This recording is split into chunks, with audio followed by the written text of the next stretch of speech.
Hey man, it's your boy, CEO Hockley, formerly AKA Big Criptonite. I just did an interview on the Blue Couch with the RealLyfe Street Stars. Thank y'all for tuning in, man. G County in the building. Real life. If that shit ain't real life, it ain't real life. Just say real life street stars. You know what time it is. Everybody start clapping right now. Real street legend in the building, Criptonite. What it is, brother? We in the building, man. What's going down? RealLyfe Street Stars, man. I done made it. Hey, legendary man. Blue Couch. Yeah. Did you coordinate the fit with the couch? Listen, ain't no doubt about it. Big Criptonite in the building. It gotta be blue, man. If the couch was red. Listen, it would have been destroyed. I would have sat on it. I would have sat on it. Blue. It would have broke. It would have broke. You know what I'm saying? Wait, so I want to preface something because we had a guy named Blue Hands in here, man. Shout out King Shoe. Shout out King Shoe. When he came through, man, we was talking about his time frame, and we talked about a name, Criptonite. Criptonite. And we had to stay right there. I'm like, wait a minute, there was a nigga named Criptonite in prison? I'm in the building. I'm like, we got him in the building, man. Criptonite. So before we even get started, man, based on that interview, the name Criptonite, because that's just a throw name in general. Yeah, just for a Crippin' actor. Nah, it's that, man. It's definitely because of being young. You know, when I was a boy, they gave me that name because I was the type of person to get stuff done. You know, so when you think of Criptonite, it's like you can destroy something strong, right? Correct. But it was for my ability to think. Like, I'ma figure it out, put it on me. Where everybody else can stop, put it on me, I'ma make it happen. So that's the name that my comrades that I grew up with, not a prison name, right? I got that name from my comrades that I grew up with in the projects, from Cedar Terrace projects. They gave me that name. Give us a little introduction of, your upbringing and then how you got introduced to gang culture. Well, it's like pretty much with everybody's story, man. In the black community, we got plagued with crack and gangs, right? And so I grew up in a time where I saw crack come about. You know, one year, I don't know what crack is. The next year, everybody talking about crack. You know what I'm saying? And then right behind that, gangs is ushered into the community. And in every community here in Dallas, everywhere else, you have local gangs, local dance groups, local, competitions, kind of like what the kids got now with the drill, But in our time, movies like Colors turned these local gangs into like murdering machines. Colors gave us instructions and an identity. You see what I'm saying? What was your movie that kind of just really, as a young adolescent mind, that just really made you be like, nigga? The hardest movie ever that spoke to me and spoke to our culture was Boys in the Hood. Definitely. Oh, yeah, that was because it showed it from all aspects. Who did you cater to, and who did you feel like you were more like when you watched that movie? And Boys in the Hood? Yeah. In that time, listen, I was you were Dope Boy? I was Dope Boy. Yeah. Everybody was Dope Boy. But now, let's I would have got out the car, you know. No, there we go. Now listen. Now listen. I'm glad we right there, right? I got something for you and the artist. Listen. Yeah. Boys in the Hood is the greatest black movie ever made to tell our experience. Okay, in that movie, John Singer put a nugget in there that we all missed, right? Yeah. The most gangsterest part in that movie, right? Anybody got a gangster scene from Boys in the Hood? Can anybody give me one? Any one of y'all? When they shot Ricky in the back. When they shot Ricky in the back, what you say? No, I'm just saying. What you say? When he walked him down in the Burger King parking lot, and he said, "I didn't do it, man. I didn't do it. It wasn't even me. Killed that nigga anyway." Killed him anyway. All right. I'm finna tell y'all all what the most gangster scene in Boys in the Hood that the late, great John Singleton left us that we all miss, right? The greatest scene, the most gangster scene in Boys in the Hood is when Trey said, "Let me out." And Dope Boy let him out. Let him out. Didn't argue with him. Listen, didn't tell him he was a mark. Didn't say he was a buster. Pulled over and let his homeboy out the car. And that's the problem in our society. We gotta let people out. Yeah, that's real. He let that man out, man. That's the most gangster thing that was done, but we missed that. You know what I'm saying? We want to take a nigga with us who don't want to go. Or we want to take a nigga with us who playing like he want to go. We were talking to Terrence Gangsta Williams, and he said, you couldn't get out the car because I would do you something right then if you tried to get out. What do you say to that? That's true. Because that's the way our mindset, bro. That's why I'm telling you, we couldn't see that as being gangster. Back then, that was a punk move, right? But I'm saying, nah, not as a boy, as the mind of a dope man who have went through trauma, that was the most gangster scene. Because so many people, so many young people need to get out the car. Get out. And y'all need to let y'all homeboy out so he could go on and do what he need to do. Don't be Terrence Gangsta Williams. He wouldn't tell you to be him today. Don't drag a nigga into some shit. You know they don't pull him into that water. Now wait a minute, Criptonite. I gotta ask, because back then the whole mindset of a gang was blood in, blood out. You get jumped in, and ain't no walking away from your set. That's what made that scene so gangster. So do you hear what I'm saying? I hear you. You gotta do something nobody else gonna do. Gangster, replace gangster with warrior, right? Yeah. You gotta be man enough to say no. So is that where gangs messed up, where they made it to where it's like a lifetime thing, or have that mentality where this is for life? I don't want to say, I ain't gonna say they messed up. You gotta understand, when we speaking about gangs, it sounds like we speaking about organizations, because that's the way it's presented. We talking about kid shit. Right. Yeah, we talking about you asking. I can't go to college. Yeah, I'm on, no, but when we saying gangs, you talking about you asking your kid why they ate all the cereal and didn't think about nobody else. A kid mentality is to do what they feel like doing. So these gangs, these Crip gangs, these are started by kids, bro. Right. We kids. Right. Wait.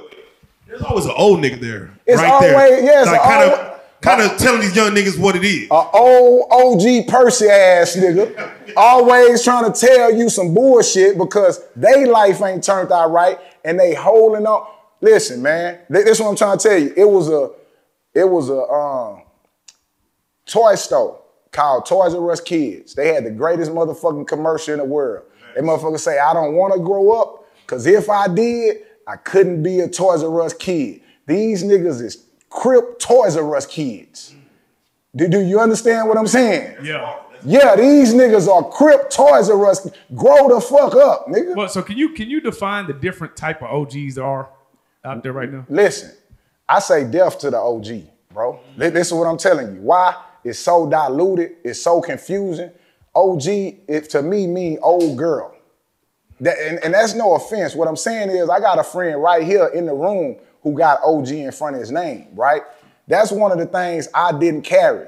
When I came home, I went from being Criptonite to being CEO Hockley, right? I want a CEO in front of my name, which stands for Chief Executive Officer. Of what though? Me, bro. See, I don't want to give people instructions when I haven't followed my own instructions. Yeah, like what? Back then, by 25, you're an OG. Anybody in this room had their life together by 25? I ain't gonna lie, I did. Huh? I did. I ain't gonna lie. Okay. No. You would have been. Yeah. You would have been a mentor though. You wouldn't have been nobody else. Yeah, but do you understand what I'm saying? No, I know what you're talking about. Yeah, like come on, it's the blind leading the blind, bro. Nah, for sure. Yeah, we got to grow out of that, and that's what I'm here for today. Criptonite, as you say, I killed that character, bro. I killed that. Around what time do you think OG actually lost its potency? Like, when was that time for you? Okay, well, let's say this. First, let's say, how did it come about? Right. Because my grandfather and them ain't know what the fuck an OG was. Who? You know what I'm saying? Original gangster. And think about how these things come into our life. These monikers or these names come through our life from media. That's facts. That right. Huh? Ain't nobody my grandma ain't never said nothing about no motherfucking OG. Who? What? What you call that boy? But we hear that on TV. We hear that in movies. We take those persona on and then we don't even have the instructions. And then we give it our definitions. In today's time, an OG is an old nigga who just old and claims something. Hold on to something. Do you hear what I'm saying? Right. A OG of what? Oh, you're an OG of Crip. Is that something to be an OG of? Dewberry in the building real quick. Yeah, big dude.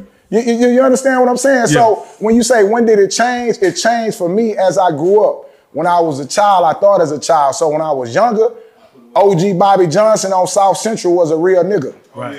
Do you hear what I'm saying? Yeah. Now listen, that's a whole character, but we relate that to being OG. Do you understand what I'm saying? So we took on these identities and personas, bro. I thought it was always the OG was the guy who put in that work. Like he has a track record of work put in. That's one of it. You supposed to have a track record of work put in, but now I'm gonna say what work? Meaning like, what is the work? Because if you OG Percy, and I know I keep I'm gonna bash this nigga. I need an example. I need somebody to punch on. If you OG Percy and you 53 years old and you put in that work, but the results of the work is living at your mama house, all your offsprings are in jail or on the streets, what are you OG of? Poverty? Yeah, OG broke pockets. What they call that nigga on the motherfucker? You know what I'm saying? Like, we gotta put, the OG is an adjective to what you produce. Yeah, OG zero nigga. So what, can you define, like, because right now I feel like the game is fucked up. Nobody's living by no type of code.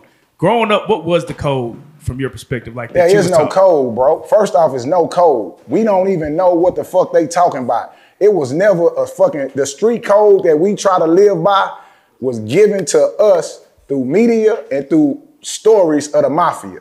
The mafia people, immigrants, created what we know as being street and being gangster. Yeah. Okay, now we understand that. We try to live by a code that they don't even live by.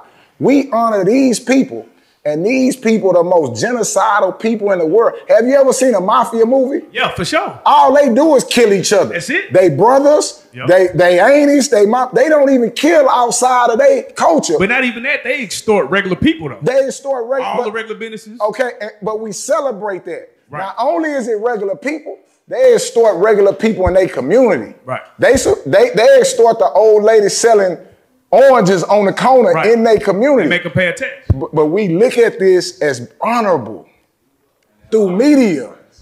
Okay. Because me and my homeboy, we was just having a whole argument about this. Right. He said, that shit is cool to the youth. To the kids. So what is the perception behind things like what we just talked about right now? All those negative connotations. What makes that look cool to a kid or anybody? Well, for a kid mind, now you're talking about psychology, right? Yeah. It's about having growth. It's like I said, when you was a child, you thought as a child. The only thing that made you a grown as a kid, the number one thing for me, I'm gonna speak for me, and this may relate to y'all and the viewers. The thing that made you grown when you was a kid was that you could do what you want when you want. Right. You related that to being grown, meaning like if my mama made me come outside, but you could run out all night and do whatever you want, you was grown. Do you understand what I'm saying? So to answer your question, you say, why is that attractive? Because being able to do what you want when you want as a kid is considered grown. You know, not having the ability to have instructions or guidance is grown when you a kid. I don't know if that makes sense. That makes sense, bro. Now, hey, if the street lights come on and you got to run the house, yeah, you a child. You a child. And I'm gonna stay outside till when I'm on.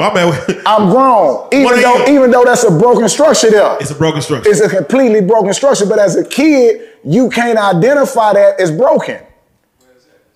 I want to touch on the subject that we're all viewing, and not specifically this individual, but just. All right. So you have a young man, the young man King. I don't know his relation to Finesse Two Time, but the way he's being brought up. Right. How would you? What would you say to just that type of behavior coming from grown people? He's around grown people, but they're pushing him in this direction, or they're guiding him in this direction. Okay, now this my little limited stuff on that, right? This is what I see. You got not on them particularly. No, I'm just saying in this particular, right? You got a crackhead mother, right? Yeah. Okay, you got the kid. He's growing up, got other siblings. It's a broken home. This is broken. Now, listen what I'm saying. It's broken. We could all have an opinion about this, right? But the reality is, whether you're a scholar, not a scholar, or your opinion, what are we doing about it? We not doing nothing, right? Finesse Two Times is doing something.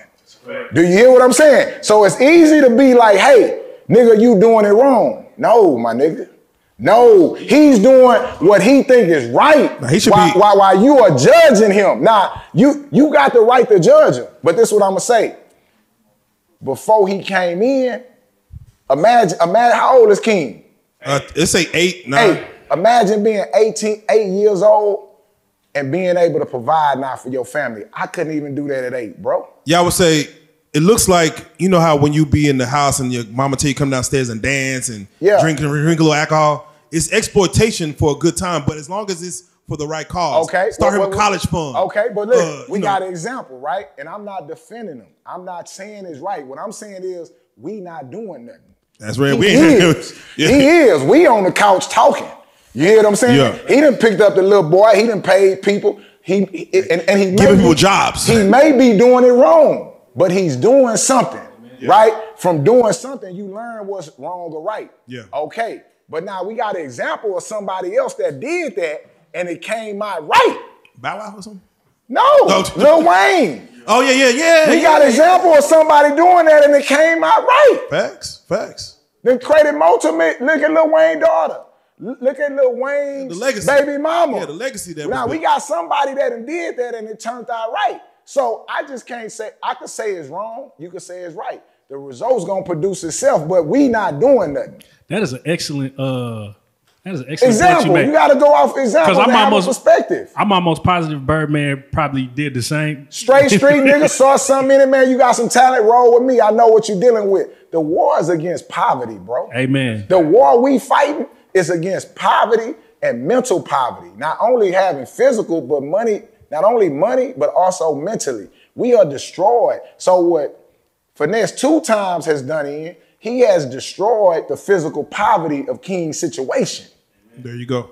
You know what I'm saying? Now, he may be corrupting the mental poverty of it, but hey, he fixed one part of it. Maybe King's experiences, like Lil Wayne's, over time will correct themselves like everybody else. Are we expecting King?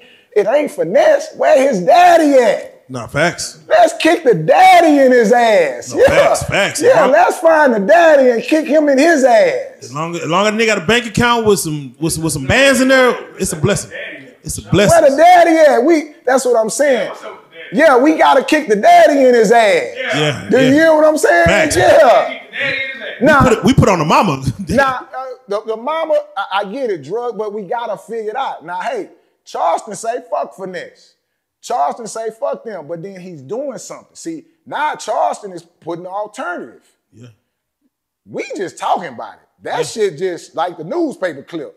You know what I'm saying? So what I'm gonna say is, as long as somebody doing something, y'all doing the right thing. The brother need help. The whole family need help. However y'all can help him, help him. Don't criticize a nigga that's doing something and criticize his movements because they not yours. You go do what you talking about he need to do. Big facts. Now, you came up out of Galveston, huh? Galveston, Texas. No Galveston, Texas. Now, I'm just curious. With the name Criptonite, you were a young dude in Galveston. Yeah. I'm assuming with a name like that, niggas try to test you. No doubt about it. So I got that name after going through the test. Yeah, I got that name after the test. You know what I'm saying? So growing up, I was a little raw. As I got in the street, I was gangsta raw. The Criptonite came from performance. Yeah. Okay. Yeah, okay. but I don't want to say that in a braggadocious way. Let me say it right. It came from ignorance.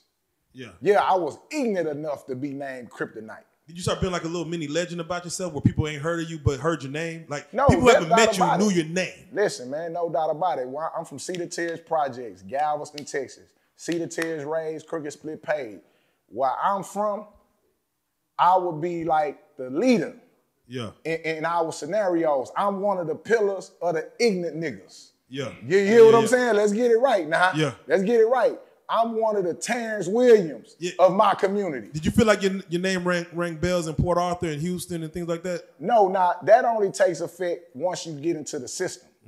Okay, so once we in the system and we get around each other, different people from Fort Worth, different people from Dallas, Houston, once all us come together, this is where my name start carrying more weight because now it's time to put work in here. This is how I know Big Dude. This is how I know Hollywood, Waco. This is how we know each other because we was in situations where we was tested. And I came into the system with that name. So normally we have guys like yourself here, and we always try to talk about the incident that got you the time that you got. Right. Of course, you was out there trying to evade the law, doing what you do, but there's always that one incident that, you know. Being ignorant. Like every black man. Can you walk us through as far as what got you sat down? One, just being ignorant. Everybody that I grew up with had already committed murders. By the time my first time going to jail was aggravated assault when I was 13 years old, right? What was that situation? You just trying to... Situation where we was leaving the projects. My mama got us out the projects. We got to a community. I went over another kid's house. He had all the Nintendo games. I ain't left the motherfucking projects out of my mind. I stole all his games and brought it home and played it. Mike Tyson punch out. Mike Tyson punch out. Get you. All that shit there. Your Excite bike. Yeah, that'll get you. All that shit there. My mama can't buy that shit. I gotta have that shit. Yeah. Now, that's just me being ignorant. Okay, and then I assaulted the guy and went to jail. You see what I'm saying? And that only led to, I went down there and was out in 2 hours. Because I was a juvenile. Yeah. Mama came and got you? Mama came and got me, that was it. The next thing is, I hear about my friend such and such, he killed somebody. Oh, he did? Okay, let me get a gun. You know what I'm saying? Yeah, let me get a gun. Leading 2 years later, I'm arrested for attempted capital murder and capital murder. Were you trying to get, was it trying to get some money? Like, what was it? Robbing people, just pure ignorance, kid shit. That's why when we look at people will go into the goddamn corner store with the camera, rob and kill a man for all $75 behind the thing. All $75. Do you know what I'm saying? At that time, was there anybody that could have saved you, do you think? Nobody could save me. It's like with the kids now. We stuck in a cycle of poverty, bro. Do you understand what I'm saying? You have to leave the environment and you have to be surrounded by people that are building. Yeah, 90% of your learning is environment. Anybody around you went to college? Now, to be honest with you, man, I had a father who was messed up early in life, got his life together, and he graduated college at 36. Yeah. Right? He was the only example I could have, but he had started a new life. You understand what I'm saying? So I was the old life. I was the first boy with the other baby mama. Yeah. You understand what I'm saying? Living in the projects. And he had moved on to Houston, and he did what he needed to do to get his life right. So later in life, we can help each other. So what was your reason for robbing? Was it a girl you liked? Was it just to be cool with the other dudes, to say that you did it and got away with it? I'm gonna tell you what everybody reason, the majority of everybody reason. Outside of poverty, people have guns. Guns give you this false sense of power. Listen to what I'm telling you. We got a temple capital murder and capital murder, right? Because we had a gun. Yeah. That was our only reason. If you took the gun out the situation, nobody would have died. But we had a gun, so we felt like we could put it in people's face and they'll give us their money. So you didn't have the inclination that you were gonna shoot, just the fact that you had it. No, I had the inclination that I was gonna bust a nigga in his ass. Like, yeah. So that means you were ready to kill. Ready to kill because I was ignorant enough to have a gun. The gun gave me the power. Now, I didn't have the inclinations of the repercussions. I didn't care about that. We're talking about being a kid. Yeah. If you give a kid a gun right now, do you think he have any reasoning? Especially not with I mean, not gonna lie. It's so easy to point and shoot that thing. No, but the reasoning is so out the door. You give a kid a gun today, guess what he gonna do? Get his phone and want somebody to record him with that motherfucker. Yeah. Do you hear what I'm saying? Like, hey, turn that camera on. Like, it gives you this false sense of power and control that leads to destruction. Yeah, it's just so easy to take a life. Take a life or just get in trouble. You could paralyze somebody. Yeah. It's a false sense of power. That's what happened there. I wasn't intelligent enough to be like, I'm finna rob somebody so I could live happily ever after. Do you feel like kids today are on the same type of mindset? That false sense of power? No doubt about it. Hasn't nothing changed, bro. Why? Because we all stuck in poverty. Yeah, the poverty it's not racism. It's the structure of poverty that's destroying us. So we had a conversation between us the other day saying something that where, you know, killing and using guns is actually a cool thing to do. These kids today make it look like it's a cool thing. versus the power part of it. Okay, it's almost killing like part, the killing and violence part of it is I don't know how to explain it, man, but it's been psychologically it's been proven. Wherever there is poverty, there is killing, right? It has nothing proximity. It has nothing to do with color. It has everything to do with environment, right? And in this environment, you can shoot your way to the top. That's true. Do you understand what I'm saying? Yeah. Listen what I'm telling you. This is the mob. This is it. You can shoot your way out your situation. Yeah. With that gun in your hand. Like, I'm gonna say it, and I'm just gonna be real, man. Martin Luther King had it wrong, bro. Listen what I'm telling you. I don't want to discredit this man. Do you hear what I'm saying? I'm not here to discredit Martin Luther King. There's no way I can. This brother will live forever. But he had it wrong. Violence is the way. Violence has always been the way. It's always been the way. Always been the way. He will stop because of violence. Yeah. And I'm not saying the ability to kill somebody. I'm saying the ability to protect yourself from being killed. Violence stops somebody from coming across that line. Yeah. Do you hear what I'm saying? Yeah. In order to halt something. To halt something. You want to halt it right there. Yeah, you gotta protect your woman. You gotta do this, you gotta do that. Violence has always been the answer. Yeah. The greatest, if I had to go back and stop any technology, right? Right now you're doing AI and all that stuff, right? Yeah. The gun was technology, bro. Okay, so that was technology in that time. You good with swords and I'm knives good with swords because bow and arrows. Because the gun enabled the white man to cross into territories and control them that he couldn't control before. That's facts. He brought that magical. He brought that stick with fire. Yeah, that stick with fire. And now listen what I'm saying. Before this, you had to be an organized group of people. You know how long it would travel to walk to fucking Houston, to fight niggas in Houston with a whole group and feed them and get down there and motivate them to even do it. Motivate them to even do it. Yeah. So Unknown territory? No unknown territory. It kept people in their pocket until that gun came about. Hey, man, you speaking. You hear what I'm saying? And I'm implementing that to say violence is the way. Violence has always been the way. But it has to be controlled in a manner in which to where when you on top, you gotta have mercy for the people that ain't. Do you understand what I'm saying? This is America dropping the atomic bomb twice. Right? And making sure nobody else do it. Nigga. Do you understand what I'm saying? Oppenheimer. Do you understand what I'm saying? Yeah. That's violence is always the way. Violence is the answer. Rest in peace to Dr. Martin Luther King. I'm just speaking facts. You know, is it fucked up that that's the answer though? Nah, what I'm saying is this: you can't put it back in the box. Exactly. Yeah. Because I 100% agree. Yeah, no, so you ask me, is it wrong? Yeah. It's not wrong. That's the laws. Yeah. Just like it's love, it's hate. Like it's a duality. Like a lion can't talk a deer to give me you. You gotta hunt them motherfucker down to eat. You gotta hunt it down and eat. Like you gotta kill it. Violence is the way. It always showed us the way. It has to be controlled and it has to be used properly once attained, or you will self-destruct. That's real. You see what I'm saying? Yeah. It was a real threat that we would kill off everybody on the planet from nuclear power. It was a real threat. So it has to be controlled and it has to be managed. But we cannot be naive to be like violence is not the way. Stay dangerous. So tell us in regards to, you got a situation where it's you got a murder charge. Murder charge. Walk us through as far as your trial. Did you get a court appointed? How old were you?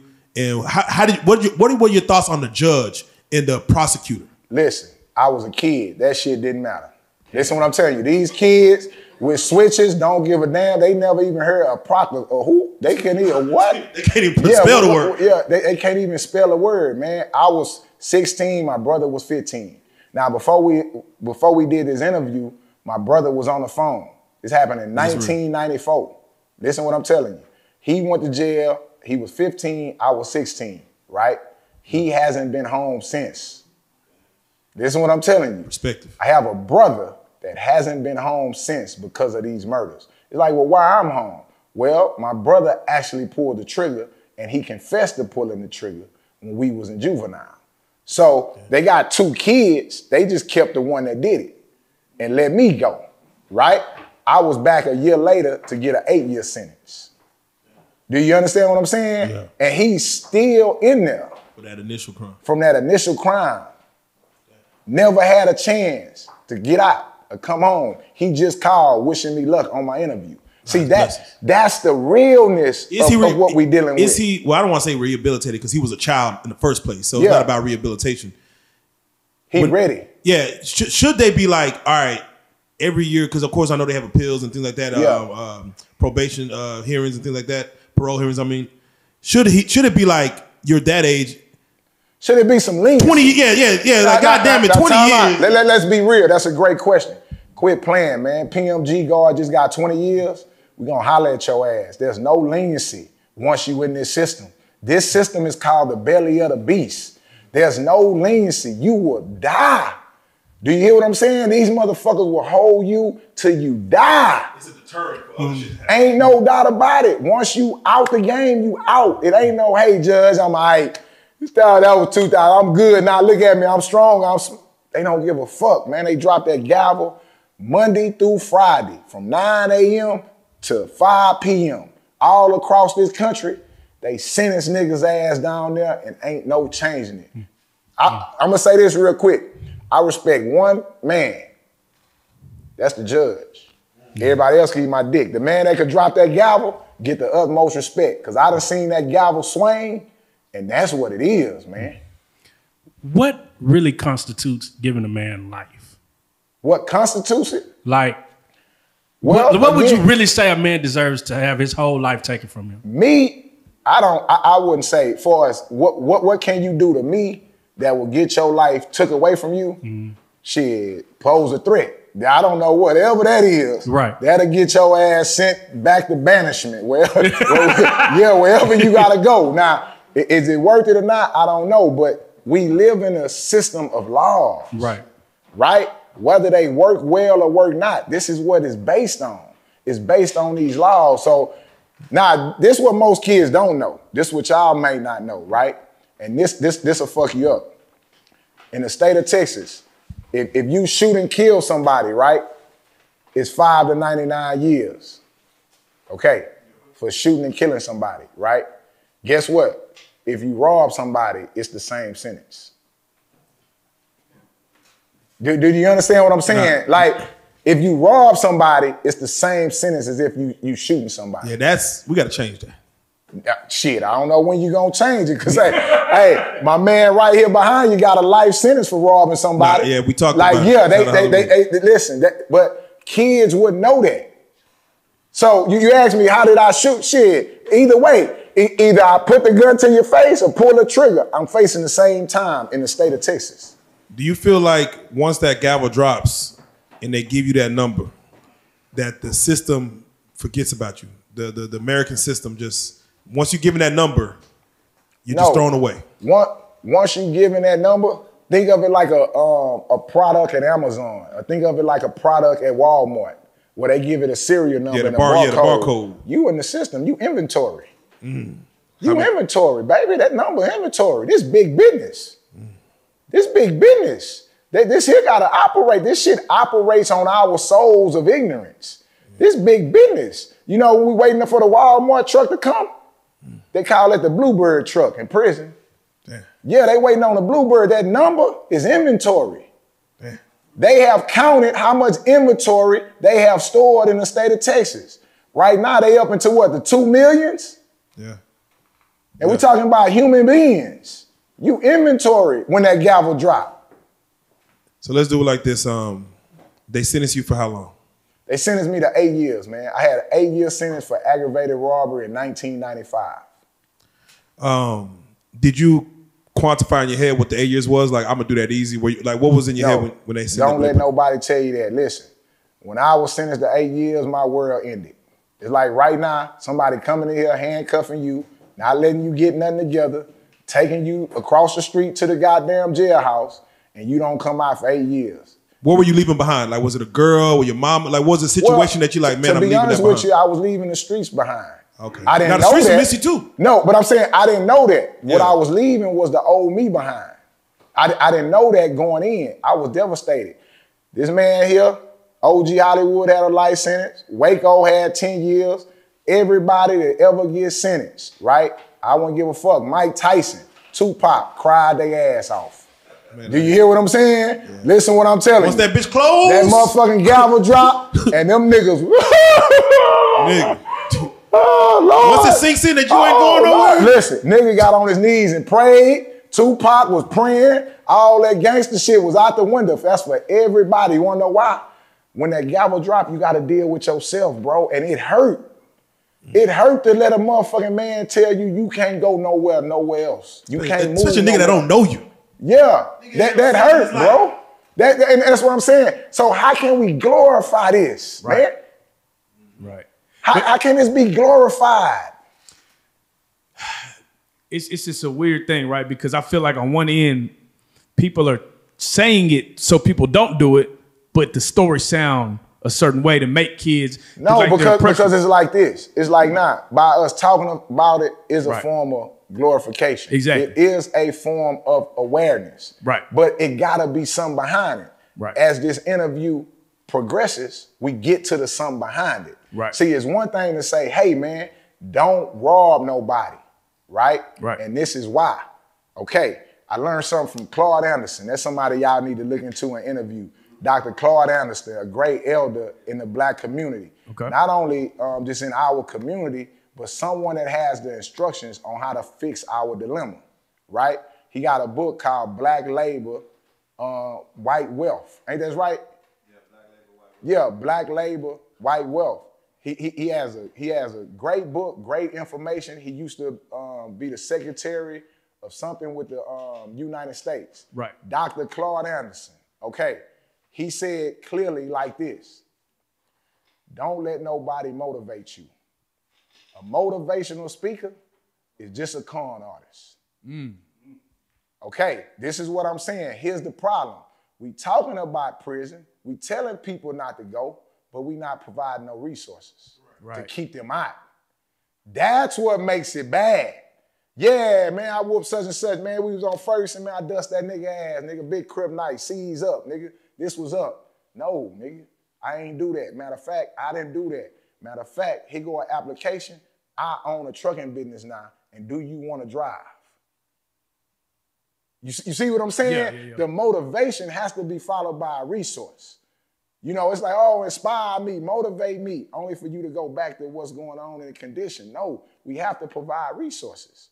Yeah, we need awareness, but the awareness has to come with resources. If not, we're not doing that. But it's crazy because sometimes we'll see people try to link up to get the resources and they get the beef and all that too. It's like, what?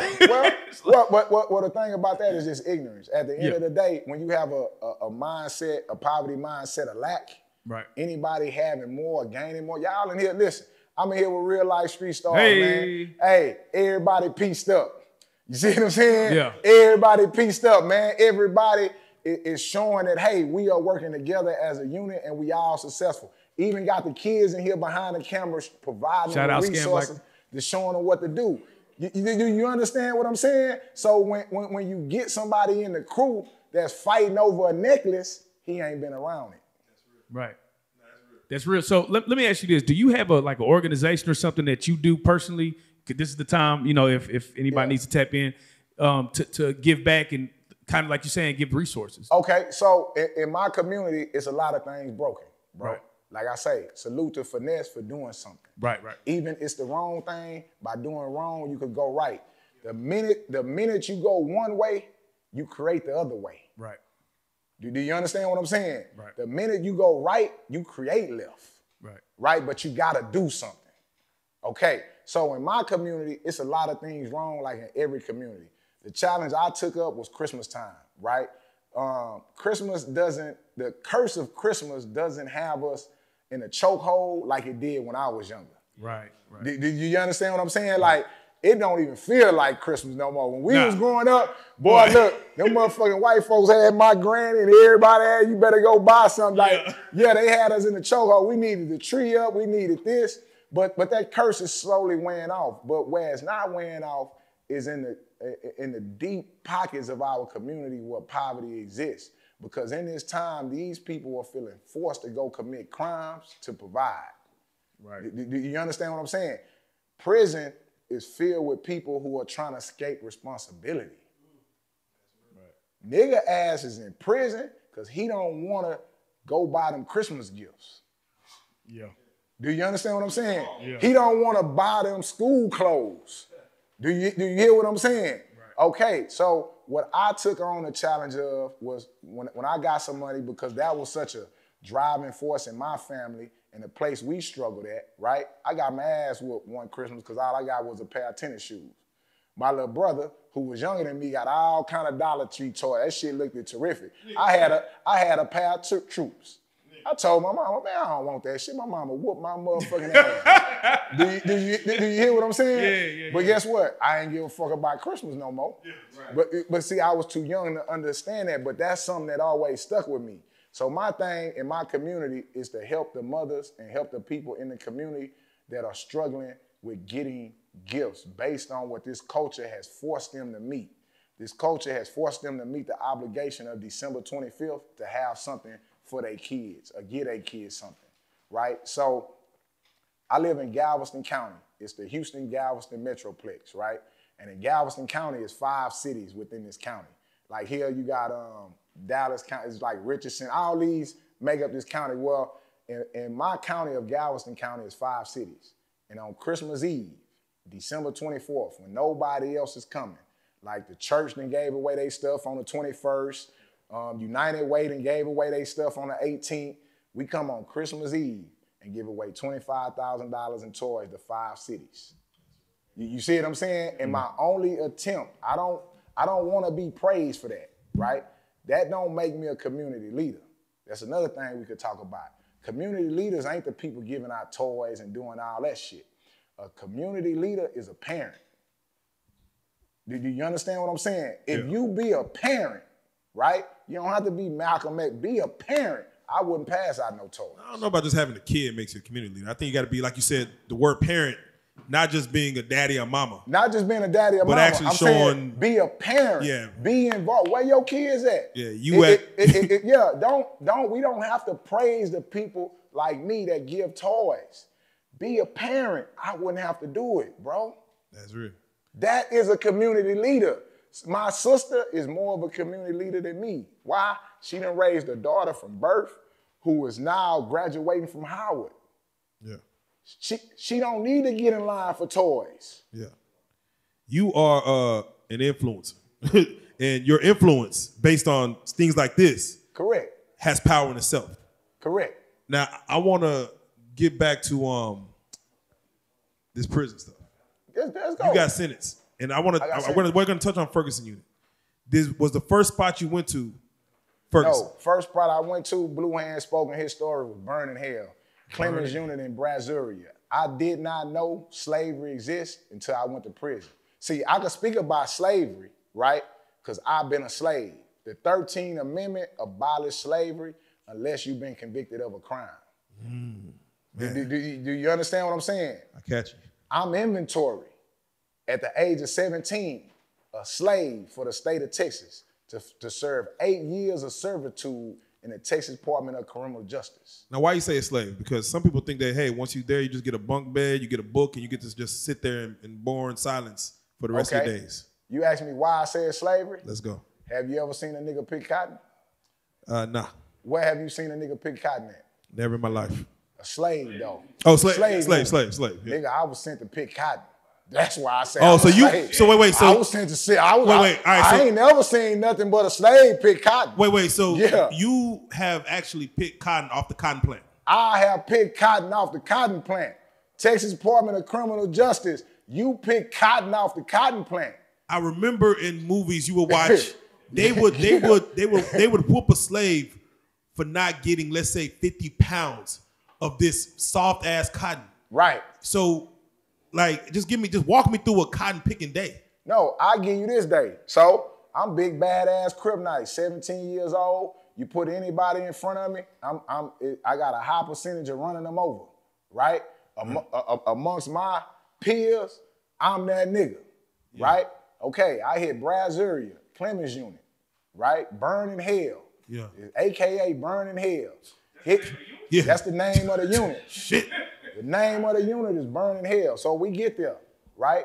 First day they want to roll you out to the field. Well, the day after you arrive, I go through fighting and all that. The next day, we go to field work call. They call them hoe squads, H-O, because you got to cut grass with an Aggie. This is what I'm telling you. Yeah. You cut grass in line with an Aggie, right? Whole fields of grass are cut. We are human lawnmowers. Damn. Okay, that's when it's not cotton time. But I get there at cotton time. Now, I'm like you saying, damn. I'm like, what the fuck is cotton time?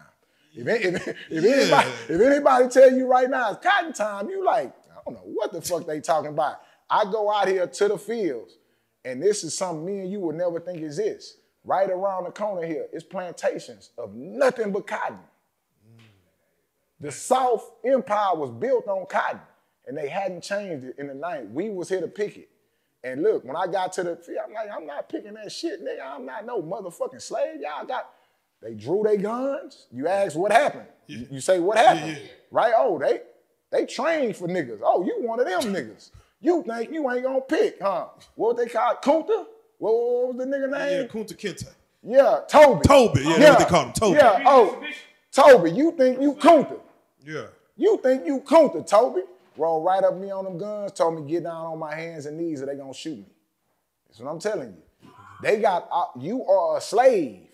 They have the right to kill you if you pose a threat to leaving this structure. Damn.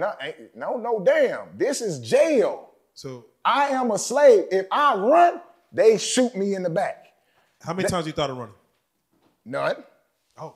What you mean? You don't want to get shot in the back? You know how many niggas stayed on that plantation? Do you hear what I'm saying?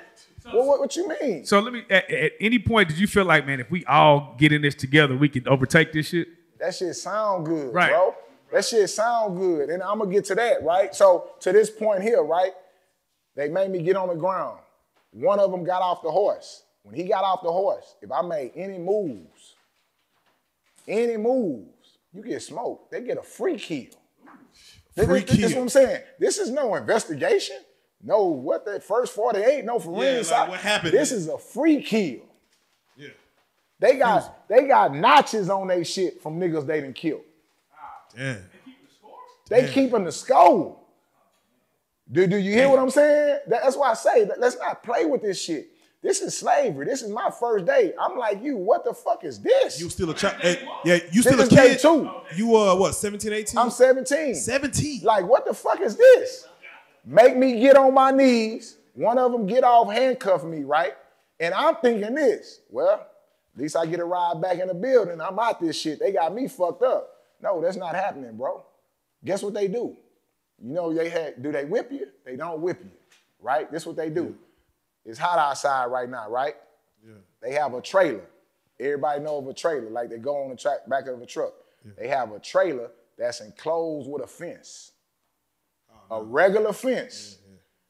They handcuff you in this trailer, put you in this trailer like this, no seats in the trailer or nothing, for the rest of the day. Welcome to burning hell. I'm telling you, I've been a slave, bro. And that shit ain't nothing to play with. I can tell you this, though. By day 6, I was the best cotton picking nigga they ever had down in that motherfucker. Look here, look here. And I wasn't the only one. It was some stiff cotton picking niggas down there. Do you hear what I'm saying? Hey, nigga, I'm telling you the honest truth. Meaning they have perfected on mentally and physically breaking niggas. And listen, if you got 2 out of line, I'm finna get to your story too. Listen. That's them breaking you. After that, if you get 2 out of line, them niggas will whoop you out there. Because they fucking up. Hey, you fucking it up for everybody. Nigga, if boss man say this nigga ain't acting right, them niggas will whoop you out there. So I went from that to having fights out there. And guess what? Fight, win, lose, or draw. Back to picking cotton. No matter what. Back to picking cotton. Lose situation. You said they had notches on their belt for how many people they killed, right? Correct. What's the most you've seen a notch like to the most? Man, listen, that shit is so depressing, bro. I'm not even trying to look at the notch. Do you understand what I'm saying? This is a psychological play to say, nigga, you next. So I'm not counting how many niggas already been in line. Do you understand what I'm saying? These are white men. These are correction white officers. crackers. What you mean? These are slave plantation people who wasn't shit in Brazilia. The county they in, yeah. And they got to run a nigga ass off, and they get to kill a nigga if a nigga get out of line with them. Was there one nigga that was just notorious, just a CEO that was just notorious for during the Burning Hell situation? Listen, bro, and Burning Hell was a little different. We bucked. They bucked back. It wasn't until I got to Ferguson. So, okay, now here y'all go, okay. Right? Now we don't need. So that wasn't the Fergie unit. No, Ferguson was the second unit. On Burning Hell, I was introduced to Cotton. Gotcha. But I'm gonna just say this: on Clemens unit, I was 17. We wild. It's hard to get us to follow instructions. We fighting each other. We doing different things, right? It's chaotic, but it is prison. You understand what I'm saying? And while we're here, I want to touch on something real quick. I had a friend, someone that I knew from the free world, right? That was on Clemens with me, like me and Blue Hands talking, different people that was there. Well, this guy was actually from my town. He was a blood member. I was a Crip, right? His name is Roderick Campbell, right? In 1996, he was murdered on Clemens. So you see what I'm saying about I don't want to look at the notches, right? Somebody I know, right, who got a 2-year sentence, right, is murdered in a ride in the day room I live in. With no consequence. With no consequence. Do you hear what I'm saying? It was a black and Mexican ride. Mexicans murdered him and stabbed him, right? We go right back to the day room. I come home, his mama and them asking me what happened. Do you hear what I'm saying? So I'm 8 months into an 8-year sentence and this happens. Bro, I'm not thinking about parole. I'm picking cotton and niggas died. I gotta be an animal, bro. I have no choice. My only level of survival is ignorance. In this environment, ignorance is rewarded. Do you understand what I'm saying? Being the most destructive is rewarded. So it's time to be rewarded. You know what I'm saying? But leaving that environment, Burning Hell, and going to Ferguson, the all-famous gladiator school, Ferguson, right?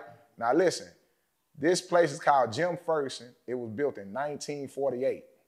This is what I'm telling you. White men in the country, in the city of Midway, Texas, built a plantation, right? And nothing existed there until they built this prison.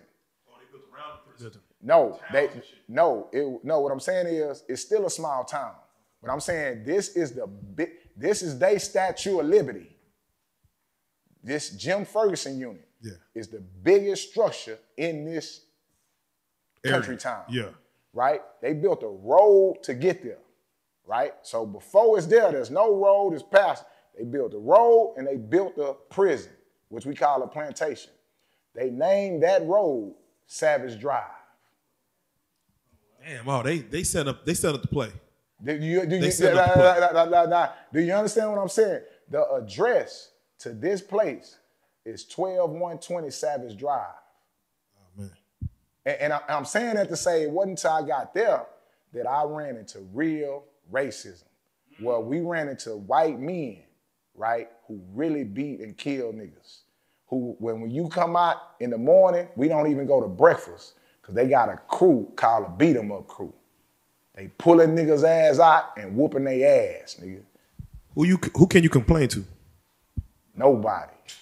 Now, God? No, now listen what I'm saying. I'm not gonna bash nobody's religion, but God wasn't present.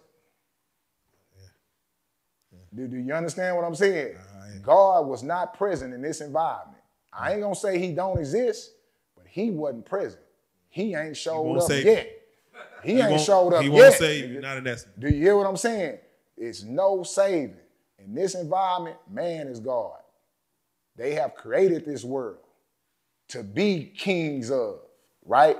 And they controlled and manipulated us and did all kind of shit, man. I'm talking about we were slaves, bro. By the 13th Amendment in the laws of this country, we were slaves. The people that are in jail now are slaves.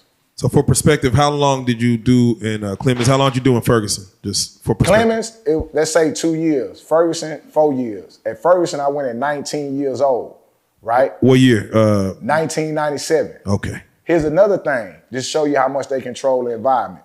We don't even control what we eat. And this time they was feeding us a product called VitaPro, supplemental horse meat. Oh shit. You would either eat it or you would starve.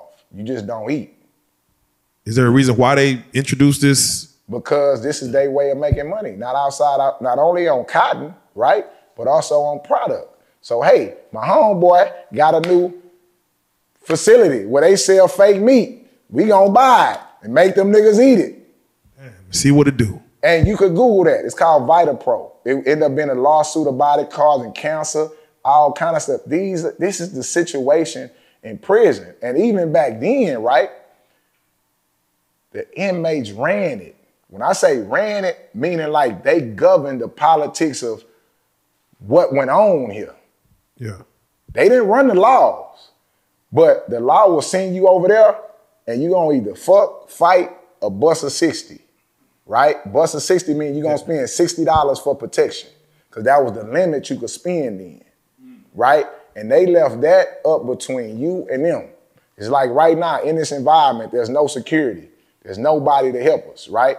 Yeah. And we decide who gonna be the weakest. Yeah. You see what I'm saying? Yeah. Let's bring up, I'm in Dallas, man. Shout out to Mo3, you know what I'm saying, and his family and all that. But I want to point out something. Let's say like the person that's accused of killing Mo3, right? Prison is where all the predators go. Yeah. The people who commit the crimes. There's very few victims in prison. Yeah. Okay, so now listen, let's paint the picture. You take all the predators from society, right, and put them in a cage. Guess what the predators start doing? Turning prey. They making victims yes. out of the predators. Yeah. Do you hear what I'm saying? These are the alpha predators now. Exactly. Like that's what you are running into when you in there. And this is where you get the bravado from. Like, yeah, nigga, I was a predator out here. I went in there. They couldn't do it to me.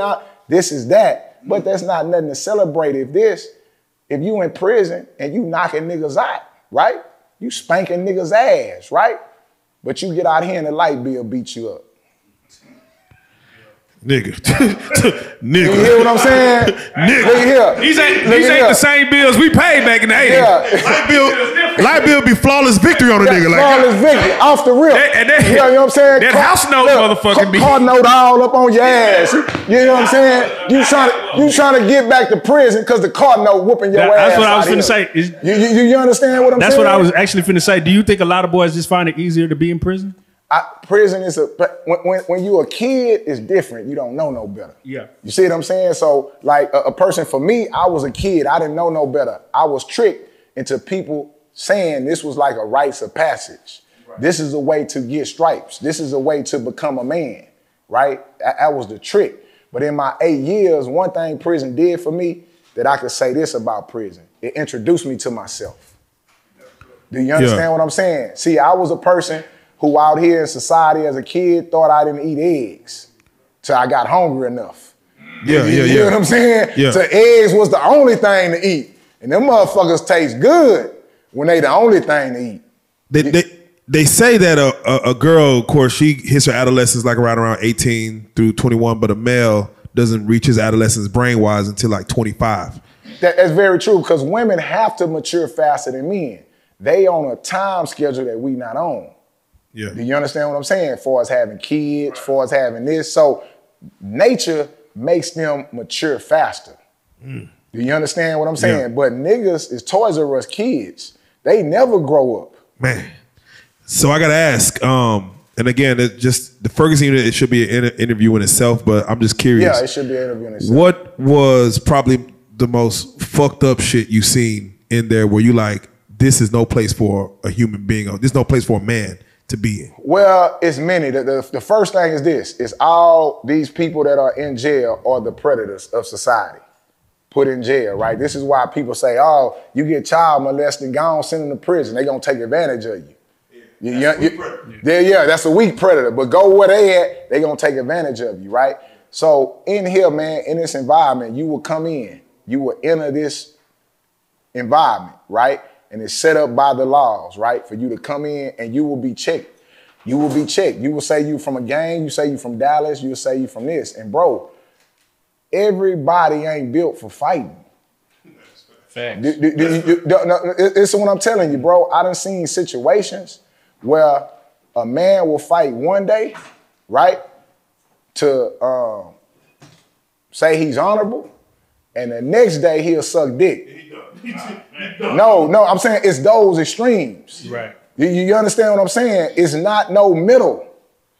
Yeah, it's no middle. You either dying for what you believe in or you getting took advantage of, right? So like I explained to my brother, it's like, oh, Crip, now you got them hands, bro. You run things. No, in this environment, there's no rising to the top. It's constant bullshit. Over and over and over. You gotta be on 10 every day.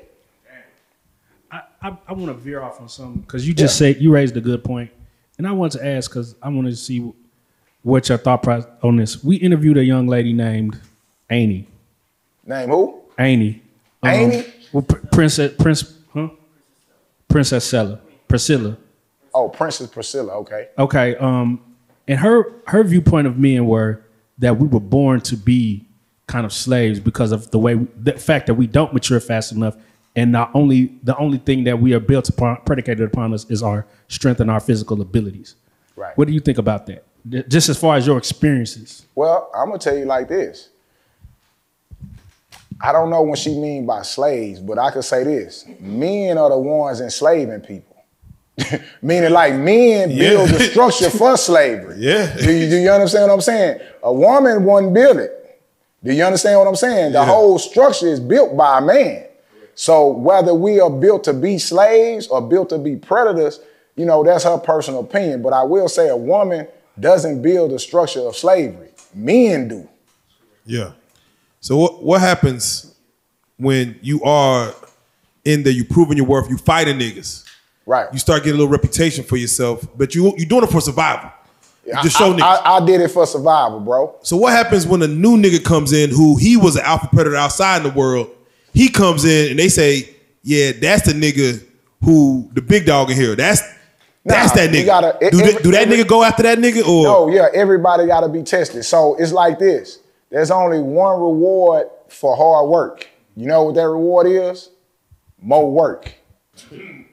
That's real. You gotta keep proving. You number one? Hey, you gotta stay being number one. We gotta keep testing if you number one. Yeah, dude, am I making sense? There's only one reward for hard work. That's more work.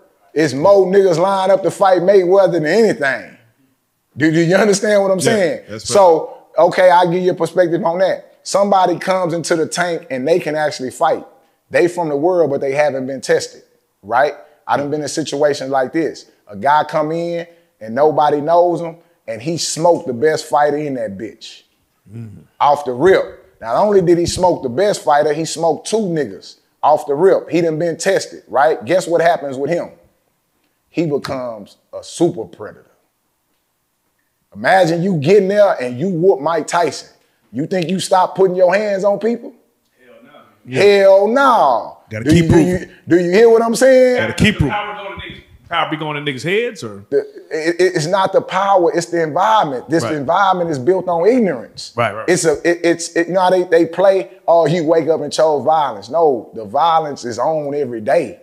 The violence is what it is. I'm saying in that example you gave, right? The nigga come in, he whooped something, right? Yeah. Now, in his brain, nigga, I just took that, nigga, I'm the top now. I'm the top, but here's the thing. If you good at something, right? Listen to what we're saying. Y'all good at podcasting, right? But y'all want to compete against podcasters that's good. Right. Do you understand what I'm saying? So now he's seeking out the other nigga that's wrong. Nah, somebody come in, you want to see if you really, can you stay that nigga? Right. Yeah, I give you an example of my brother who been in there since 94. That's why he been in there so long on a 45-year sentence.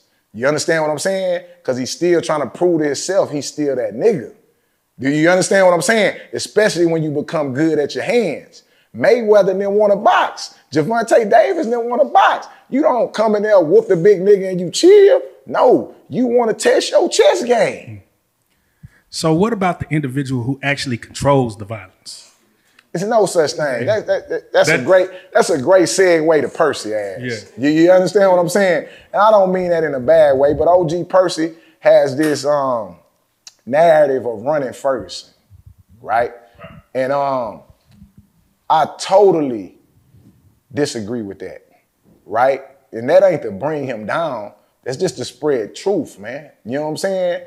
Elijah Muhammad said one time in a speech, he said, if you ever want to expose a dirty glass, put a clean glass next to it. Mm-hmm. Do you understand what I'm saying? And when you do this, right, you get to see who are the people drinking from.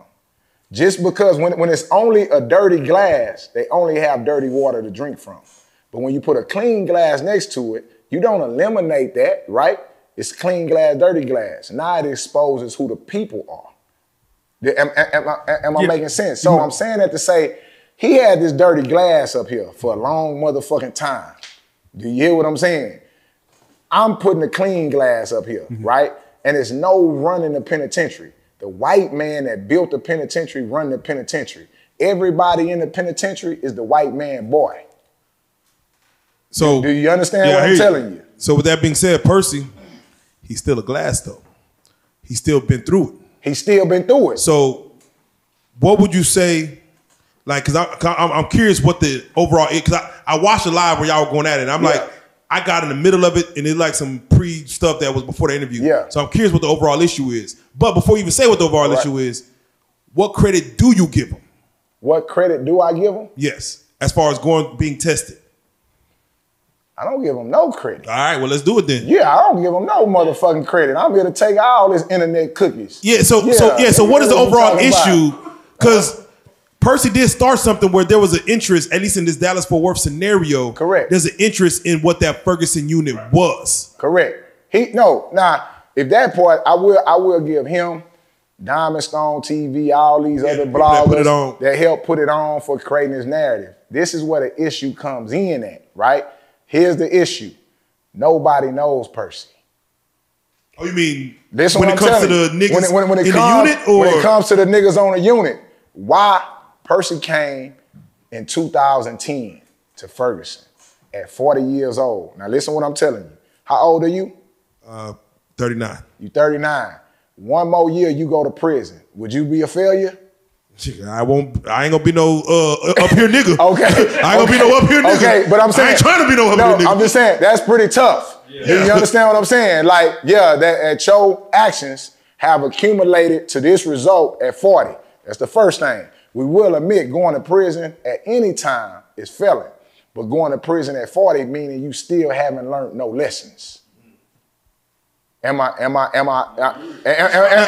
too far off? Or now I ain't gonna lie. But if somebody was 16 and put in work until they got to 40 and stayed free, no. What I'm saying is, I don't care how you box that shit up. That shit is shit. You hear what I'm saying? Compared to the unit. No. Period. In life, you going to jail at 40 is a testament to you not being intelligent. I can beg the difference. But I don't know who you begging to. I don't know who you begging to. But you gonna be a begging motherfucker. If a man was successful with doing crimes from 16, putting in work to 40 years old, being successful, like evading laws, but still having money. Success is never get caught. Let's get that right. Yeah, you had a good run. A good run. But you ain't intelligent. Okay, I'll take that. Do you understand what I'm saying? Because, yeah, at some point in that lineage, you should have quit. Or had an out plan, had an out. You should have been out. You ain't that smart. You mean you got to keep going till they catch you? Nigga. All right, so let's speak on that. He went to Ferguson at 40 years old, which is already, as a man to man, some pussy shit. How old are you? 39? How old are your kids? 21, 18, 12. 12. You got 3 kids. You finna leave them at 40. That's some pussy shit. Do you understand what I'm saying? And you mean you gonna leave them at 40 for cripping? Perspective, huh? Let's put the clean glass. Let's put the clean glass up here. nigga, you gonna leave your kids at 40 for some drugs? Manufacturing to deliver 3 grams. Get your bitch ass out of here, man. You gonna give up that for that? Okay, so that right there, if nothing else, you gotta say, man, I ain't got my shit together. This is my chance to get right. Prison is also an opportunity, right? For you to learn from your mistakes. So I would say, hey, even if you go to jail at 40, man, it will be an introspective of getting your life together. Which technically I could tell some stories from what I saw in there and make some money. Exactly. Okay, no, that's what you're saying on the back end. On the back end. He don't even know about a YouTube. Guess what he goes in there and do? He goes in there and see prison has changed through Safe Prison Act. The stuff I'm telling you about fighting and checking people is over with. Now when you come into the room, it's 3 cameras in the room. It's a phone on the wall. It's an emergency button. They in here, help, get me out. You know what I'm saying? Yeah. Hey, they ain't trying to get me. Do you hear what I'm saying? You can hit the button. Hey, they talking too loud. You understand what I'm saying? Like, hey, they have created an environment through the Safe Prison Act to prevent that. Is it fights? It's fights out here. It's still scary, but taking advantage of people, right? And being successful at taking advantage of people is over with when Percy get there. So he get there at 40 years old, complete failure, trying to manufacture 3 grams in Eastwood and go to jail, leave all his kids behind, get to Ferguson, and now he say he's a super Crip, and he gonna start telling all the youngsters, this is his prison story. At 40 years old, he get there and he start instructing all the youngsters. Checking has been over with for 7 years. Now that I'm back, now that my loser ass is back at 40, we gonna bring checking back. That's what he's saying at 40, after leaving his kids for manufacturing 3 grams of cocaine. Do you understand what I'm saying? So he goes in there and instructs the younger people to start fighting people that come in again. Don't worry about the cameras. Y'all start, now what I'm saying is at 40, man, I go to jail at 40, I'm still gonna try to get my shit together. He goes in there and do that. That's what the stories he bring home at 40. I don't know. I don't understand if I'm making sense. No, you making sense. You basically saying it's like you're going at that age. At that age, where is the wisdom? Right. Where is the wisdom from the mistake? Has anybody from the Ferguson unit actually chopped it up with him and try to like maybe hit him and tell him about that? Yeah, a lot of people. So you gotta understand. Now listen. Now let's check this out. Right, the internet is new to us. Oh yeah. The internet is new to us. I didn't know you could come on here and tell stories about people you victimized and people celebrate you for that. Right. Do you understand what I'm saying? Right. Percy is telling stories about him being 40 years old, victimizing people. Right. In prison.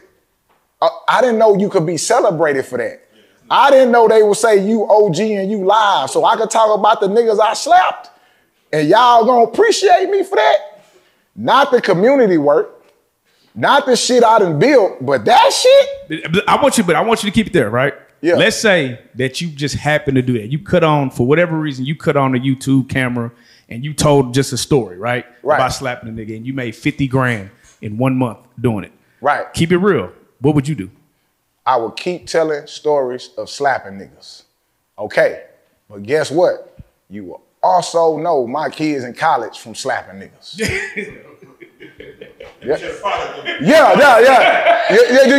you understand what I'm saying? Right. I'm like, is we not gonna look at the result of this shit? Is we not gonna pay attention? Everybody's saying he done blew up. His life has got worse. To what his brother is murdered, bro. Shout out to his brother. No disrespect to Fort Worth or nobody, right? I'm saying, look at this shit. He go live from there, man. Are we losing ourselves through entertainment to the point that what we don't care about the result? Yeah. I think we are. I mean, I think it's been like that, to be honest. No, that's fine. Yeah. So it's like, well, why Percy, right? why would I pick on Percy? Because that story, that unit built in 1948, bro, destroyed a lot of black men. Right. It destroyed him, and he celebrated for that. Do you hear what I'm saying? So should shedding light on Ferguson Unit, that is probably a positive though, of like, even if he was victimizing people, this is going on. This is a deterrent for people not to go, even though people are celebrating it. It sounds good, right? It sounds good. It sounds like it's a deterrent. Talk about the niggas you slap. Talk about the niggas you rape. You know what I'm saying? And these people wouldn't want to go through that. Yeah. Listen, bro, how the fuck is it deterrent when all 4 of his kids there right now? So if he can't reach his kids with the story, what you think is happening to the internet kids? You think the internet kids that are you got grown men ready to kill me by Percy, nigga. They are entrenched into these stories as grown men and they fallacies. What you think the babies are thinking? Why do you think that his stories catch on so crazy? Why do you think that they go so viral? Well, some people say it's the gift of gab, right? Okay. Now, let's talk about it. One thing I know about gifts, right? It's a flip side to every coin. When are we gonna call that bitch the curse of gab? That's real. Fuck you up. Huh? Fuck you up. When is it gonna be called the curse of gab? Yeah, he got the curse of gab. He don't have the gift. He has the ability to lie on camera in an entertaining way to make you forget about your light bill payment. Would you bring Percy on your platform if you know he's able to do the, even though he knows, if a debate, he do the numbers because he started a conversation in this city about the Ferguson Unit, which there's a lot of men who are out now saying that may not be the truth that you're telling on my end. Won't you bring him on and have the debate to say this shit ain't about no numbers. It's nothing to debate what I'm speaking about. One, a nigga that don't take care of his kids can't stand nowhere near me. Do you understand what I'm saying? Yeah, you can't stand near me, you can't be around me, bro. And 2, I only debate my equals, all others I teach, nigga. Do you understand what I'm saying? Yeah. Yeah, and that's the great John Westcott. That's a statement from him. Man, I only debate my equals, all others I teach, man. That's real. What would you say is the difference between what you see OG Percy doing and what Charleston White is doing? Like the difference between them two entities. Okay, here's the difference. Because people is like, if you're gonna pick on Percy, pick on everybody. Right? I mean, one, I'm Criptonite. I was Criptonite, but I ain't got that ability to pick on everybody. That's the first thing. But it's a clear difference. Charleston White is saying he is playing. Has anybody heard Charleston say he is playing? Yes. Has everybody heard Charleston say this is a character? Just said it today. Right?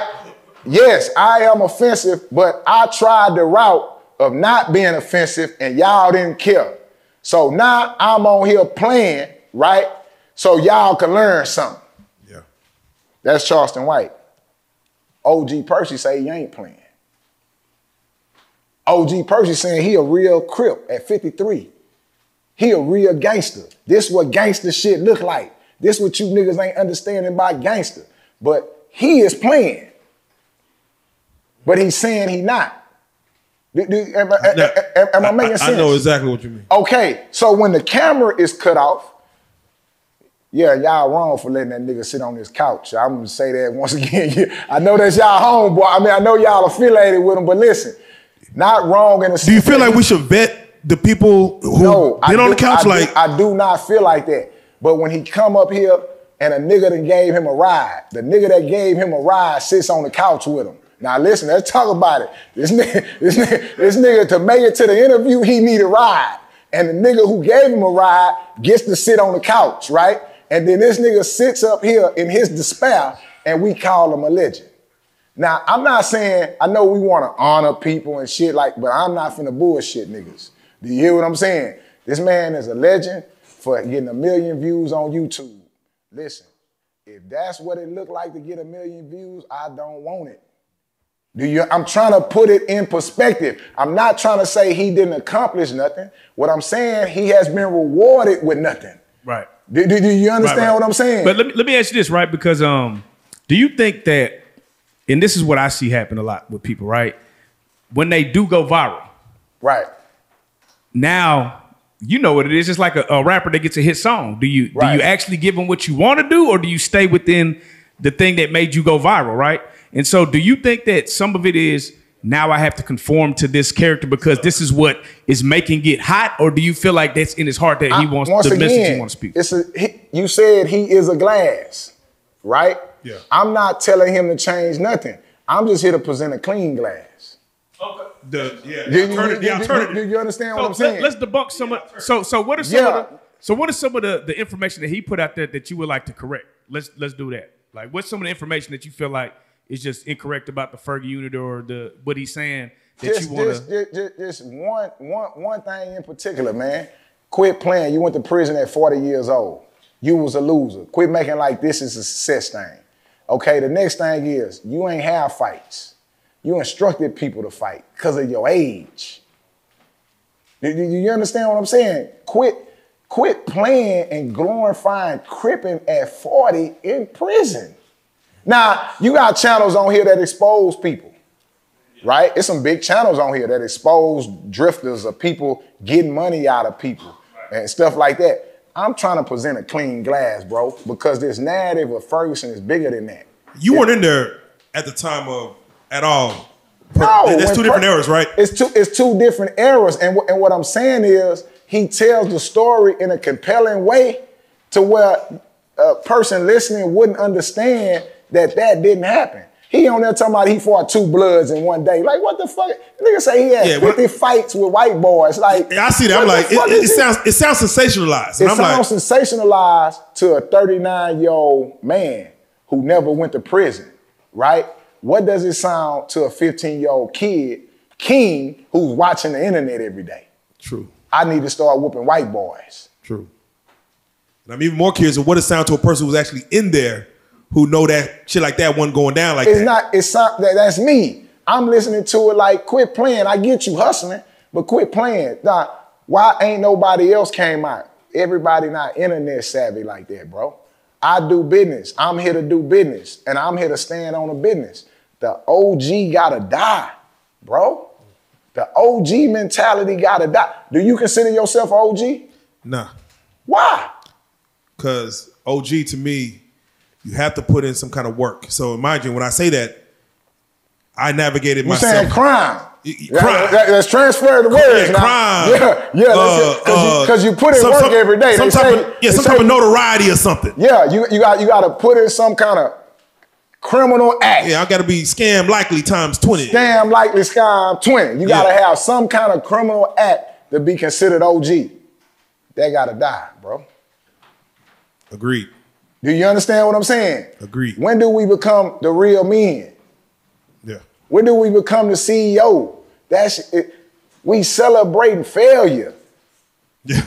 Even though I'm the hater, fuck it. We celebrating failure with this. That don't mean he gotta stop. Nigga, he ain't gotta stop, but he could never stand next to me. In no shape, form, or fashion.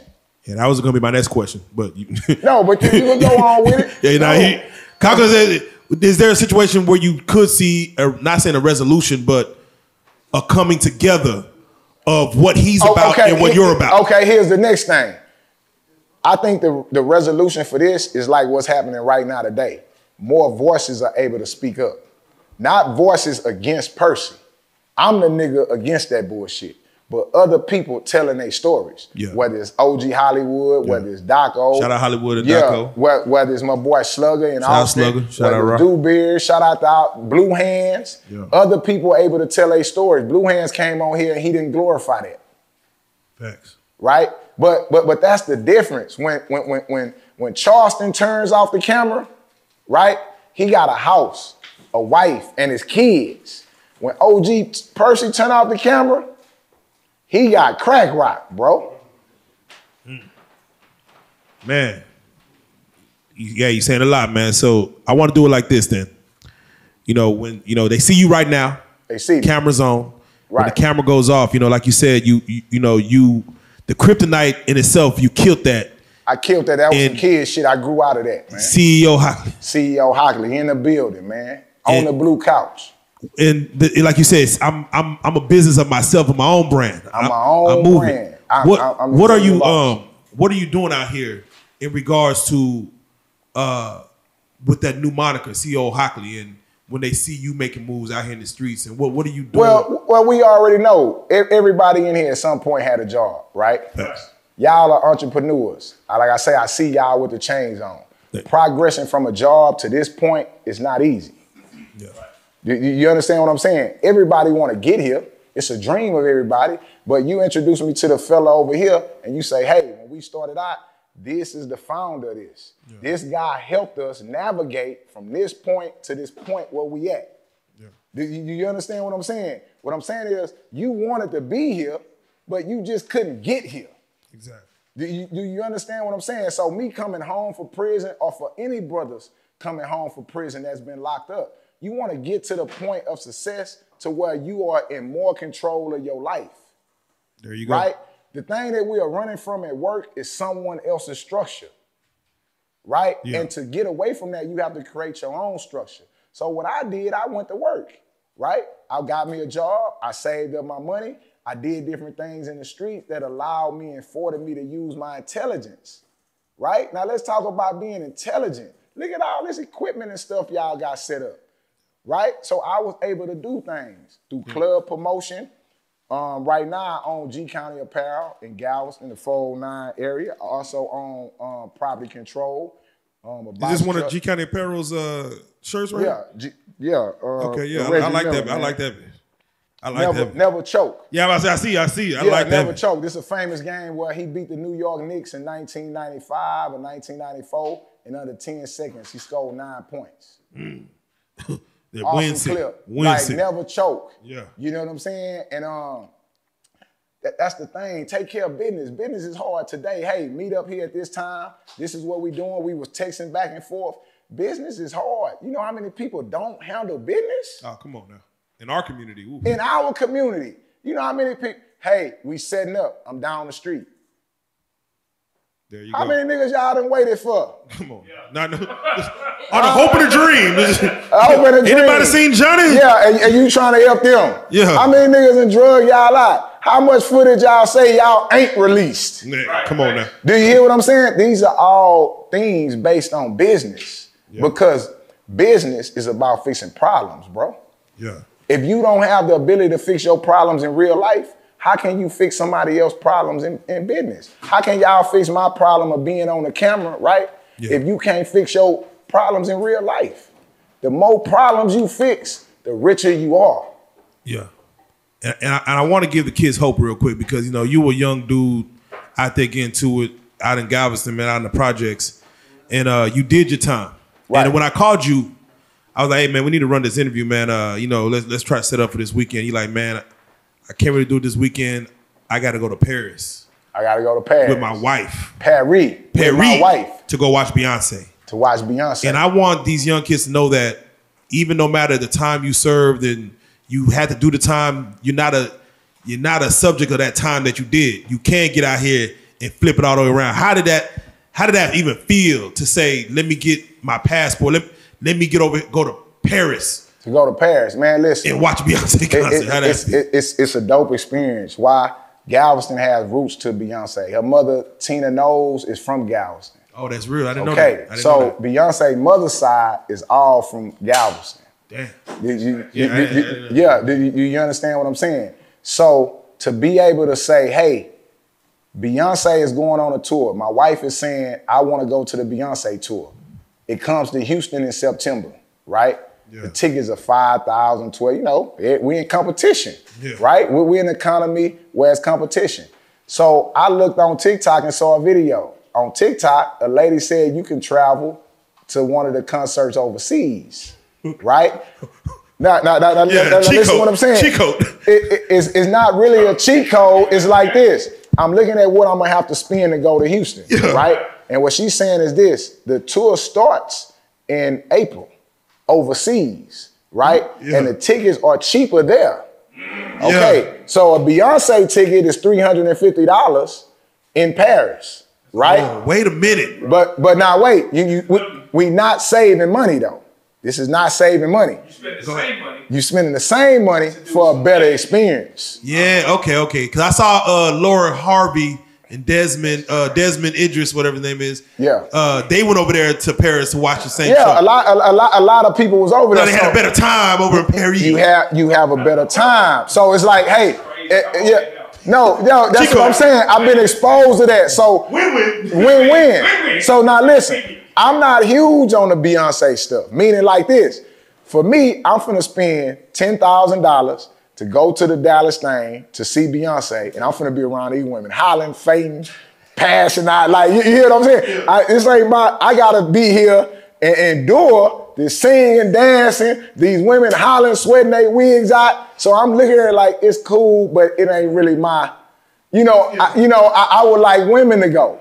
But now if you add Paris with it, yeah, if you add Paris with it, I'm there. And guess what else on this trip that I can tell you about? We went to Disneyland when we was over there. Oh, wow. We went to Disneyland. I went to Paris Disneyland too. So I got a whole experience out of it.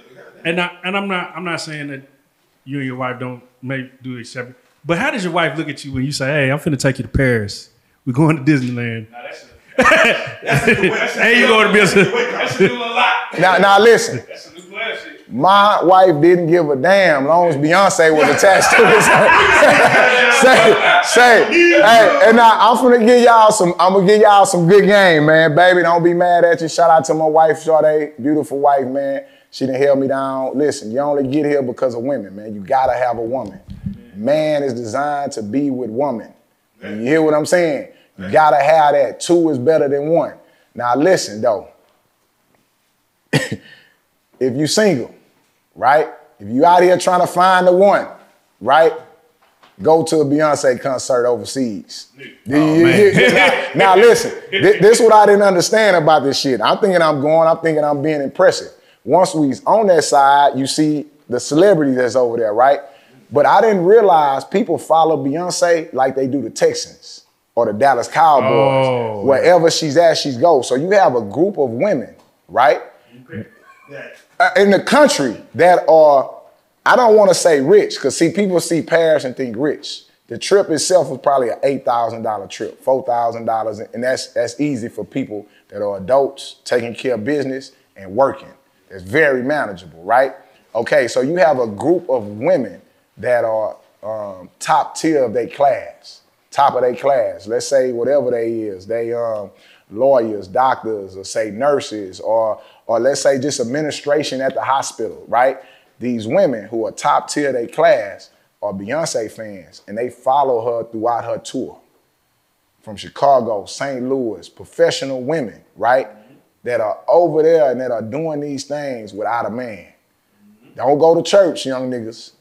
Go to the Beyonce concert. In Paris. Do you hear what I'm saying? Do you hear what I'm saying? You will find your soulmate. What advice would you give to a young man that just pulled a doctor straight out of prison? Straight out of prison? Yeah, and he went into the Beyonce took your advice, went and swooped one of those up, and now she wanted to go to $8,000 Beyonce concerts every week. Now, it's like this, man. You could win. We'll talk about that in another episode, but we done warn the guards in prison and all that. You can't deny those different things, but it shows you if you get out of prison and you find somebody financially stable, right? It's gonna show how you think. It's gonna show your ability. See, the problem is he would get out and not take her to the Beyonce concert. You know what I'm saying? He would take her to the goddamn Cheesecake Factory. Yeah, the Cheesecake Factory, like, because all that is Paris to him. Right. Do you understand what I'm saying? So my advice is we could get out and we could get women that are being successful. Just be about your business, man. Quit playing with these women, man. These women will change your fucking life, man. That's real. Now, before we get out of here, I want to be able to touch on some of the things. Oh, real thing though. It's what I forgot. You asked me about the transition for young people. Yeah, that's what I want to touch on right quick. That's what you asked me about. How was I able to transition from prison to Paris? And how would I instruct a younger person who's similarly going through the process how to get there?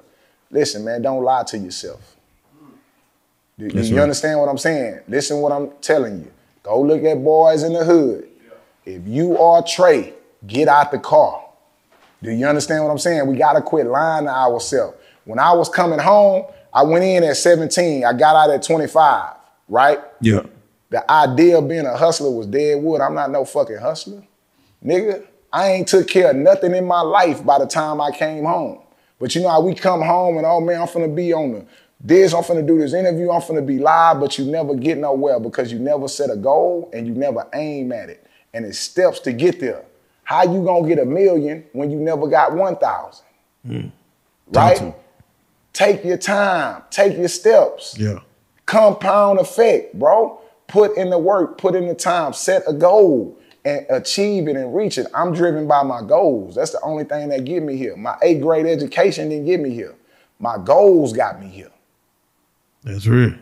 Damn, that's real. Yeah, so set goals, man, and achieve them. Now you end up opening or setting up an apartment complex.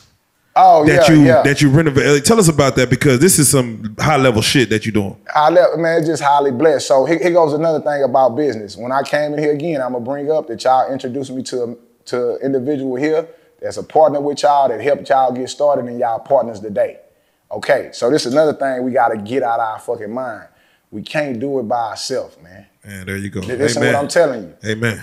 I set up an interview process similar to this, and I wanted to interview people in my community who were millionaires, but the kids didn't know about them, right? Yeah. I knew about them, but I didn't know them. I mean, I knew about them, but I wanted them to tell their stories, right? Yeah. In doing this interview, this individual name is Tar Scott. He became a mentor of mine. He's someone from Galveston that went to the NFL, played for the Vikings in the 80s. He's older than me, right? Yeah. Well, he's been able to acquire $22 million in real estate that he owns and manages in Galveston. Yeah. Right? Now listen to me. Y'all interview Mark Cuban and how this media thing works when you're doing it right. I do an interview with this man just to get his story, right? The interview has never been put out. And me interviewing with him, I shared some of the books I read. And he read some of the books. He became a mentor of mine in the interview. We talking about business now. Yeah. We talking about business, people that are like-minded. You understand what I'm saying? Yeah.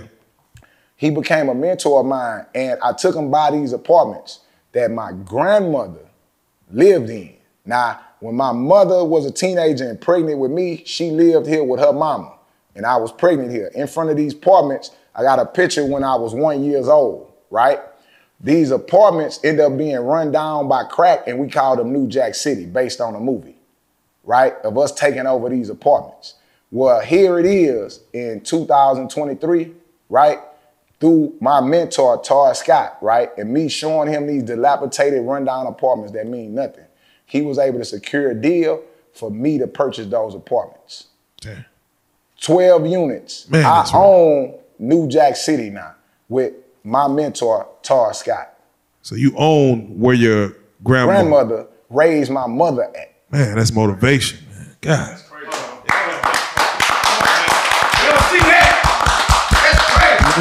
crazy. Motivation for real, man. Yeah, and that's the power in this media, right? It could build or destroy.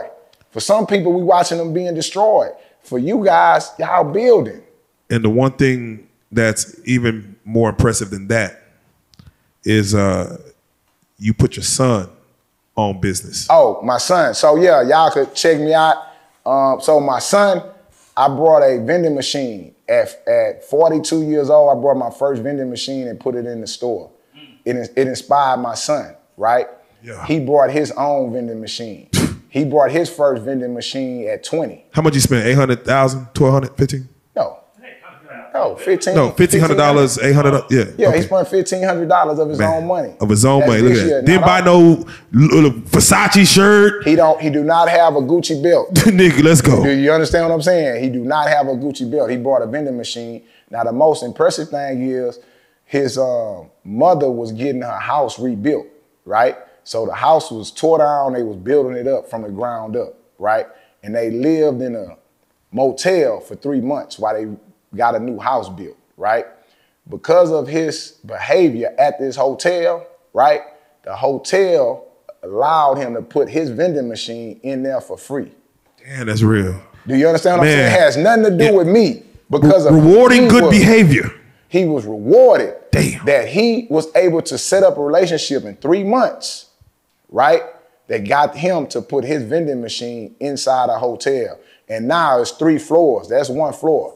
He got 2 more floors, right? And he also gonna put drink machines in there. So commerce. And yeah, and that's just from him being around me. That's real. Man, you understand what I'm saying? Clap that back up here. Yeah. We gotta be celebrated, bro. We gotta be celebrated. We gotta kill that OG shit, man. You just said OG. You can only be an OG if you have been associated with crimes and put in work. The name OG is original gangster. It's original gangster. That's the name of it. That's where it comes from. That's the name of it. Why is that celebrated, bro? We gotta get out of that. Celebrate the gangster. I get it when you was young. Rich is gangster, my nigga. Let's go. This is gangster. Let's go. All y'all with these pieces on, this is gangster. Come on. Yeah, you ain't shot nobody. You ain't robbed nobody. That brother helping y'all set this up and y'all stand together all this time, that's gangster. Man. That is gangster, bro. That's what we have to celebrate, not fucking living at your mama house, my nigga. Now, I'm just saying, that is not gangster. Do you understand what I'm saying? You leaving your kids behind and not helping, that shit is not gangster.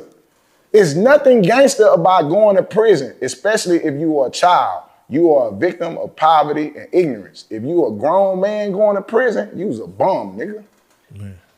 Man, let's talk about it, man. God damn it, man. This got to be one of many because it's very few times where we really come down and just, meet somebody and then just really go through there and just get a lot of good game from a situation. Game, man. We just spit game. And listen, this show has it. Y'all, I'm not knocking the OGs y'all had on here. Hey, if it is gonna be some OGs, it need to be them brothers. There you go. Do you understand what I'm saying? There you we go. need, if it's gonna be some OG labels, it need to be them brothers who are doing something in the community and that are committed to the work in the community. Shout out those OGs the OGs that came through. Shout out to all them. So I'm not trying to destroy that. I'm destroying the mentality of poverty attached to this. Right. Man, that shit over with, man. Real life street stars man, in the building. Man, before I go, I want to shout a few people out, man. Yeah, let's do some shout outs real quick. And then we'll get your IG handles and all that stuff. Go ahead, man. Go ahead and give you shout outs, man. Oh, man. Again, man, I want to shout out my mother. I want to shout out my brother. I want to shout out my sister. You know what I'm saying? I want to shout out my wife. I want to shout out my kids. You know what I'm saying? I want to shout out to all the people who support this channel, who is watching this right now. I want to shout out to y'all. These brothers are on the right path. They doing the right things in the community and they are building. So I want to shout out to everybody that are members and participate in helping these brothers' movement. Even me. These brothers wanted to do my interview for free, man. I made sure that I paid them. I wanted to pay them, man. Love. This is what the money is for. This is what these opportunities is for. So we want to say thank you to the people that's supporting. Thanks to the people that share this content and watch. Also want to give a shout out to my neighborhood, Galveston, Texas, G County. It's me, CEO Hockley, G County boss man. We on the blue couch. We in the building now. It's over with, man. We here. It is not playing. The blue couch, here now. Legendary. On the blue couch, legendary, man. I want to make sure I just rep for my community in the right way. I'm from Cedar Terrace Projects, Cricket Split, Cedar Terrace Raised, Cricket Split paid, man. If I could do it, anybody could do it, man. So let's do it. And I want to say shout out to you, man. I know we talked before the interview, but I really dig the business mindset and even having the apparel line. Where I definitely want to make sure that link is in the description to where if they like this shirt, I want to put that in the description. So I want to lean people to be able to get that, man. Can you tell them how to follow you, man? Instagram handles. I'm talking about every social media thing, so YouTube, everything. Right now, it's CEO Hockley, man. Everything. It's either CEO Hockley, one word, or CEO_Hockley. I'm on YouTube. I got a lot of information and game about business that I learned that I want to pass on. And I like using this platform for documentation. Do you understand what I'm saying? Listen, man, I'm 45 years old. I'm not gonna be in this frame of mind ever again. But to be able to be on this camera and have this documented, my grandkids will get to see how I thought and what I understood at this particular time in life. So you can follow me On all social media, CEO Hockley, either one word or CEO_Hockley. On Facebook, I'm Mr. CEO Hockley. And we just gonna get the truth out there, man. I'm the clean glass, man. That's it. There you go, man. God damn it. Criptonite. And No. Criptonite. Then came up out the fire, came out the flame like a phoenix of rose. CEO Hockley now. CEO Hockley. You already know. He on the blue couch. This is a legendary moment right here, man. Y'all clap it up, man. You are a real life street star. We salute that shit. Hey, let's go.